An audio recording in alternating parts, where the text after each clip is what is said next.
ত্রিধারা থেকে আমরা সোজা চলে এলাম বালিগঞ্জ কালচারাল পুজোতে এবং এখানে পরপর 3টে বড় বড় ঠাকুর আমরা দেখতে পেয়েছি, যেটা আমি তোমাদেরকে এই ভিডিওতেই দেখাবো।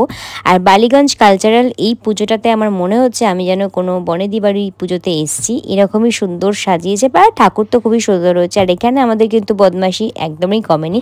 এর পাশে একটা বড় পুজো হয়েছিল, সেটা হলো বালিগঞ্জ সমাজ সেবীর পুজো। আর এখানেও কিন্তু একটা অন্য ধরনের থিম করেছিল। বেসিক্যালি এটা করেছিল পথের পাঁচালী। প্যান্ডেলটার মধ্যে একটা নস্টালজিয়া তো রয়েছে, আর অ্যাস্থেটিকও প্রচণ্ডভাবে লেগেছে। আর ঠাকুর তো অসাধারণ, আমার খুবই ভালো লেগেছে ঠাকুর এখানকার।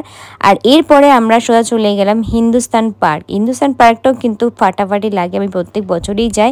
হিন্দুস্তান পার্কে অন্যান্য বছরের মতন এই বছরও একটু ইউনিকই করেছিল, বাট এখানেও এসে দেখলাম যে সাঁওতাল ডান্স হচ্ছে, তাই আমিও একটু সবার তালে তালে ডান্স করে নিলাম, যেরকম ত্রিধারাতে করেছি। বাট আমি ভিডিও করতে পারিনি, কিন্তু এখানে কিন্তু আমি তোমাদের জন্য একটু ভিডিও করেছি ডান্সের। এনিওয়েজ চলো দেখা হচ্ছে পরের মিনিট ব্লগে। টাটা।